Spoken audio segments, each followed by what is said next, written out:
അതെ, ഇത് അതിശയമായിരിക്കുന്നു. നമ്മളെവിടെ വെച്ച് കണ്ടുപിട്ടുന്ന ആരെങ്കിലും പ്രതീക്ഷിച്ചോ? അത് ഈ ഓൾഡ് ഏജ് ഹോമിൽ വെച്ച്. അതെ, അതും കറക്റ്റ്. ഇത് അപ്പുറത്ത് ഇപ്പുറത്തൊക്കെ കുറെ ഉള്ളു. അപ്പൊ അതെ, ഒത്തിരി കാശുകാരുടെ വീട്ടിൽ ജനിച്ചിട്ടാ. ഒത്തിരി കാശുകാരുടെ വീട്ടിൽ നിന്നില്ല, നമുക്ക് മാത്രമല്ലടി കൊറേ എണ്ണങ്ങളുണ്ട് ഇങ്ങനെ. വേറെ ആരെങ്കിലും കണ്ടായിരുന്നോ? ഞാൻ കണ്ടില്ലടി, കണ്ടോലെ. ഞാൻ പിന്നെ ഓർത്തേ ഇവിടെ വരുമ്പോ ആദ്യം നിന്നെ ഇങ്ങനെ കാണുന്നു പ്രതീക്ഷിച്ചില്ല, എങ്കിലും ആരെങ്കിലും ഒക്കെ കാണൂല, അപ്പൊ ചോദിക്കാന്ന് ഓർത്ത് പഴയ കുട്ടികളൊക്കെ എന്ത് ചെയ്യുന്ന. എന്നാലും പക്ഷേ ഉണ്ടല്ലോടി, ഞാൻ കുറച്ചാള് യൂറോപ്പിലായിരുന്നു. ഒന്നൊന്നര അനുഭവമായിരുന്നു. നീ എങ്ങനെ ഇവിടെ എത്തി? ഞാനൊന്നും പറയണ്ടടി, എന്നെ ഇവിടെ കൊണ്ടാക്കിയതാ. അല്ല, കൊണ്ട് തള്ളിയതാന്ന് വേണേലും പറയാം. കരിപ്പിന് ആരും തള്ളും. ഇപ്പൊ ഓൾഡ് ഏജ് ഹോമിൽ തള്ളണമെങ്കിൽ വയസ്സ് കൂടിയാലേ തള്ളത്തുള്ളൂ. അല്ലെ കൊച്ചിലെ തന്നെ നിന്റെ അപ്പനും അമ്മയും തന്നെ ഉണ്ടായപ്പോഴേ നിന്നെ കൊണ്ട് തള്ളണ്ടായിരുന്നു. എന്റെ വലിയ കഥയാടി. എന്റെ പറഞ്ഞാ നീ ഇപ്പൊ നമ്മുടെ ഇന്നത്തെ സമയം നമ്മളെ ഇപ്പൊ ഭക്ഷണം കഴിക്കണ സമയം എല്ലാം കഴിഞ്ഞു പോകും. എന്നാലും ഞാൻ പറയാം, ഞാൻ യൂറോപ്പിൽ കുറച്ച് നാളായിരുന്നു. അപ്പോഴത് അവിടെ പോയി, അവിടെ ഉണ്ടല്ലോ, അവിടെ കുറെ എണ്ണങ്ങളുണ്ട്. ഞാൻ താമസിക്കുന്ന വീട്ടില് കുറെ എണ്ണങ്ങളുണ്ട്.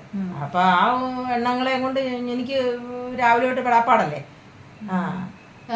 അവരല്ലേ സായിപ്പന്മാരല്ലേ കുറെ പെറ്റ്സിനൊക്കെ വളർത്തു വന്നെ. അതാണ് ഈ വിളിച്ച വരത്തൂല്ല അങ്ങനത്തെ കുറെ പെറ്റ്സ്. അത് അവരുടെ ഹോബിയാ. എന്റെ പൊന്നെ, ഇത് പെറ്റുകളല്ല, ഇത് എന്റെ മോള് പെറ്റ് കൂട്ടിയേക്കുന്ന പിള്ളേരോ? മക്കള്. അതല്ലേ പെട്ടെന്ന് പറഞ്ഞ ഒരു പ്രസവിച്ചുണ്ടാക്കിയത്. മക്കളെ നമ്മള് നോക്കാതിരിക്കും. ചെന്ന് പെട്ടുപോയില്ലേടി, കൊണ്ടാ വെച്ച് കൊടുത്തു പോയില്ലേ. അപ്പൊ എന്നാ ചെയ്യുന്നത്? അവിടെ ചെന്ന് അല്ലെ ഫോൺ വിളിക്കുന്നത്, ആരാണ്ടാ ഫോൺ വിളിക്കുന്നത്. എനിക്ക് തോന്നുന്നു ആരും അന്വേഷിക്കുമായിരിക്കും.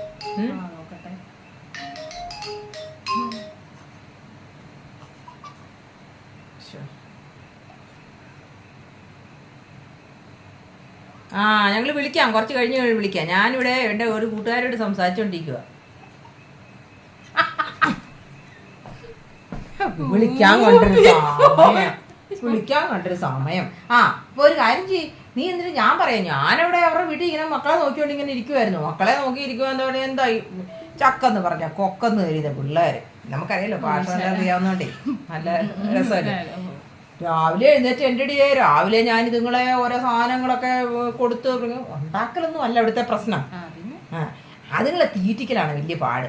അപ്പൊ ഞാൻ എന്നാ ചെയ്യുന്നു, അതേ മക്കളെ കാക്ക പൂച്ച കാക്കേ കൂടെ വീട് നാനാകുന്നിന്മേൽ ഇതൊക്കെ പാടുന്നത് വെരി ഓൾഡ് ലേഡി സോങ് എന്നൊക്കെ പറയൂടി. അല്ലേ ഇവിടുത്തെ പിള്ളേര് ഭയങ്കര തീറ്റയാ. അവിടെ തിന്നാത്ത പിള്ളേരും ഉണ്ടല്ലേ. ഇവിടെ തിന്നു ഭയങ്കര ചികിർത്തിരിക്കുവാന്നേ. അത് പിന്നെ നിന്റെ മക്കളെ കുഴപ്പം വരുമോ? 100 കിലോ 150 കിലോ കാണും. നീ പണ്ടേ അങ്ങനല്ലായിരുന്നു. തീറ്റ എഴുതി കാണിച്ച നീ അവർ പറഞ്ഞ പോലെ. നീ പണ്ട് പോയതല്ലേ, തീറ്റ എഴുതി കാണിച്ച് പറഞ്ഞത്. നാടകത്തിലാണല്ലോ, അഭിനയമാണല്ലോ, നിന്റെ സ്വഭാവം മാറ്റാനും അറിയാമല്ലോ.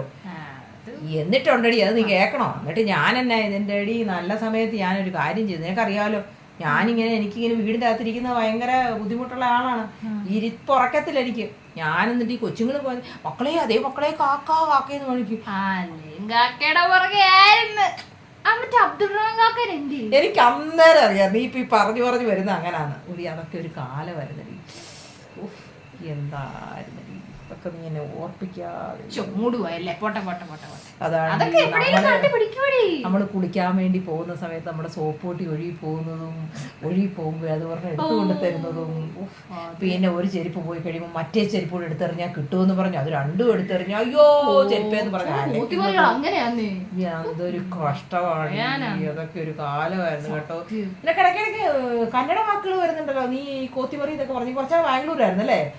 കുറച്ചു കാലം ഞാൻ അവിടെ എല്ലാ ഭാഷയും പഠിച്ചല്ലേ. എനിക്ക് പിന്നെ ഒന്നും അറിയത്തില്ലായിരുന്നു. അവിടെ പോയി ഞാൻ പെട്ടുപോയി. നിനക്ക് പിന്നെ എല്ലാം അറിയാമായിരുന്നു തോന്നല്ലേ? ഞാൻ ഭയങ്കര അറിയായിരുന്നു. മരുമോളും ഞാനുമായിട്ട് എന്നും അടിയായിരുന്നു. ഇംഗ്ലീഷ് എനിക്ക് ഒട്ടും വരത്തില്ലടിയേ.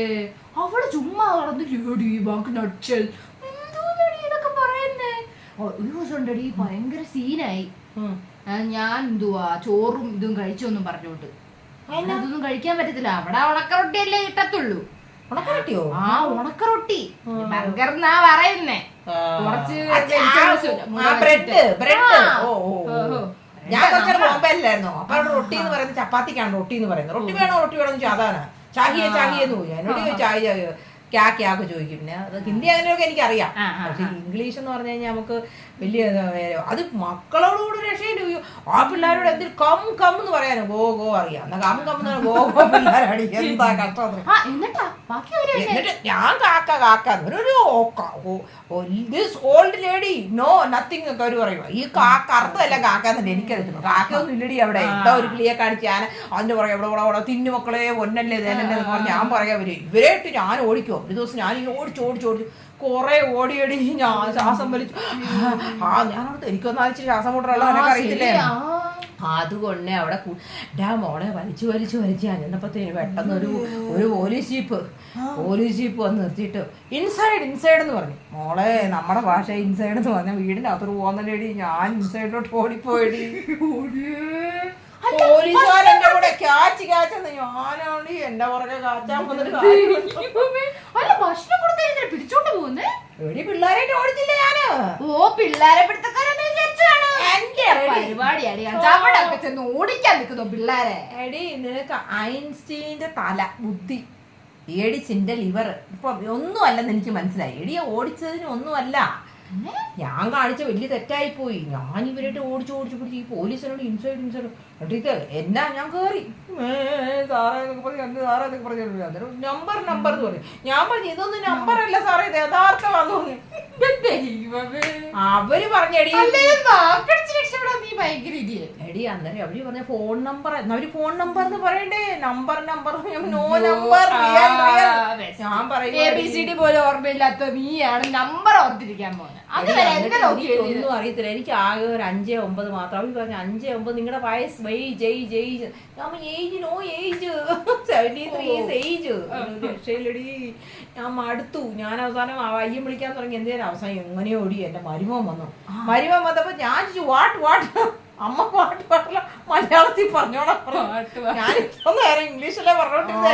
എന്റെ മോനോട് പാട്ടെന്ന് പറഞ്ഞു.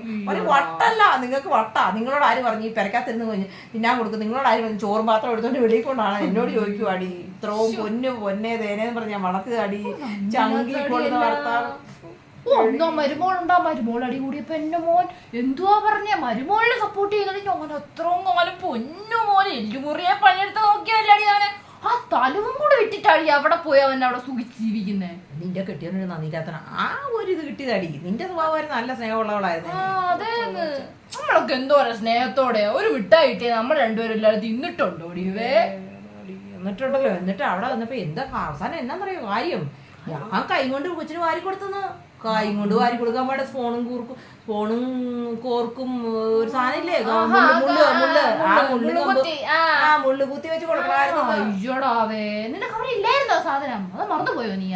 ഞാൻ അറിഞ്ഞു ഇത് വലിയ പ്രശ്നമാവുന്ന കാര്യമാണ്. ഇങ്ങനെ പോലീസ് പിടിക്കുന്ന കാര്യമെന്ന് ഞാൻ അറിഞ്ഞു. ഇത് കൂടും കോർക്കും കൊണ്ട് പോകണമെന്ന് അറിയാമായിരുന്നു എനിക്ക്. യൂറോപ്പ് വന്നാടി ഒന്നും കൊള്ളത്തില്ല. പിന്നെ തുണിയും കൊള്ളല്ലാതെ കുറെ എണ്ണങ്ങൾ ഇങ്ങോട്ട് നമ്മളവിടുത്തെ ശീലയുടെ കൊച്ചു മുതലാളി എന്നൊക്കെ പറഞ്ഞു. എടി അത് ഒന്നിനും കൊള്ളത്തിലാടി. ഒന്നും നമുക്കൊന്നും തുണിയും കൊള്ളാത്ത കൊറേ എണ്ണ ഇറങ്ങിക്കോളും. ഉണക്ക റൊട്ടി ആ സ്വഭാവം അടി അവരുടെ. രാവിലെ ഇറങ്ങി പോയി. എന്നെ ഒരു വലിയ വണ്ടകടാ സമാനത്തിൽ കയറ്റിയിട്ട് ഞാൻ എന്നെ ഈ പിള്ളേരൊന്നും കഴിക്കത്തുമില്ല. അങ്ങനത്തെ ഒരു ഇത്. നിന്റെ പരിപാടി അങ്ങനെ ഉണ്ടായിരുന്നില്ലേ. ഒരു ഒന്നും പറയണ്ട. അവള് എന്നെ ഓരോരിടത്ത് ഇരുത്തത്തേ ഉള്ളു. ഭയങ്കര സാധനമാ. പിന്നെ ഒടുക്കത്തെ തല്ലൂടലായിരുന്നു. പിന്നെ എന്തോ ചോറ് കഴിച്ചെന്നോ ഞാൻ പറഞ്ഞില്ലേ. അത് കഴിഞ്ഞ ഒടുക്കത്തെ തല്ലൂട. അവള് പറയുന്നൊന്നും എനിക്ക് മനസ്സിലാവുന്നില്ല. ഞാൻ പറയുന്നൊന്നും അവക്കും മനസ്സിലാവുന്നില്ല. ഒടുക്കത്തെ സീൻ. അതിന്റെ ഇടയ്ക്ക് മുളകും കാന്താരിമുളകും എല്ലാം ഇട്ട പോലെ മോൻ അവളെ സപ്പോർട്ട് ചെയ്യും. ഞാൻ ഒരു 1 പിടിച്ചങ്ങ് കൊടുത്താ അവിടുന്ന് കൊടുക്കാൻ സ്പൂണും കോർക്കും വെച്ച കേസാമനി ആട്ടി. അമ്മേ എനിക്കങ്ങ് ദേഷ്യം പൊട്ടി. ഞാൻ അങ്ങ് 2 അടിച്ചു. അവളെ ഓങ്ങി വന്നടി. ഞാനാണെങ്കിൽ അവിടെ പിടിച്ച് മലത്തി അങ്ങിട്ട് അവളവിടെ കടന്നൊക്കെ പെടയലോട് പെടയൽ. അവർക്ക് എന്തോ രോഗം എന്തൊക്കെയോ ഉണ്ടെന്ന് തോന്നുന്നു. എനിക്കറിയാൻ പാടില്ലായിരുന്നു. ഇവരുടെ വാളൊക്കെ എനിക്കറിയാവോ. ഞാൻ എന്നെ എന്റെ സ്വഭാവം നിനക്ക് അറിയത്തില്ലേ. അല്ലേലേ ഞാൻ ഭയങ്കര ഇതാ. എന്നോട് കയറി വന്നാൽ ഞാൻ നല്ലതാ കൊടുക്കും. മോൻ വന്ന് എന്റെ വണ്ടി കൂടി ചാടുന്നു. ഞാൻ പറഞ്ഞു എന്റെ സ്ഥലം വിട്ടിട്ടില്ലടാ. അങ്ങനെ നീ അവിടെ പോയി. നീ വിറ്റോ? സ്ഥലം വിറ്റോ? സ്ഥലം വിറ്റടിയേ. അപ്പൊ കിടക്കാണോ ഇല്ല ഇല്ലല്ലേ നീ ഇവിടെ ഇറക്കി ഞാൻ വിട്ടാ ഇവിടെ ഇല്ല ഇവിടെ ഇല്ല. ആ സാറേ നീ വിഷമിക്കണം, നിന്റെ മുഖം മാറി എനിക്കറിയാം, നീ വിഷമിക്കണം. എന്താണ് നമുക്ക് അത് തന്നെ എടി. പക്ഷെ ഒരു കാര്യം കൊണ്ട് നീ വിഷമിക്കട്ടെടി, ഒരു കാര്യം കൊണ്ട് നല്ലതാ. ഞാൻ അവിടുന്ന് യൂറോപ്പിൽ നിന്ന് പോന്നു, നീ അവിടുന്ന് പോന്നു, എല്ലാം നല്ലതാ. നമുക്ക് കാണാൻ പറ്റിയില്ലേ? നമുക്കെടി ഈ മിണ്ടിയും പറഞ്ഞു ഇരിക്കുന്നതിന്റെ ഈ നുണയും കൂതിയും പറയുന്നതിന്റെ ഗുണം വേറെടുത്ത് പോയി കഴിഞ്ഞാലേ അറിയത്തില്ലടി. അതെന്നാ പറഞ്ഞാലും അതൊരു വ്യത്യാസം തന്നെയാ കേട്ടോ. നമുക്ക് ഇത് തന്നെയാണ് നല്ലത്. നമുക്ക് ഇങ്ങനെയൊക്കെ അങ്ങ് പോകാടി. അയ്യോ ബെല്ലടിച്ചു പോകാടി. ഇനി പിന്നെ കാണാം കേട്ടോ. ഓക്കെ ശരി, പോട്ടെ കേട്ടോ.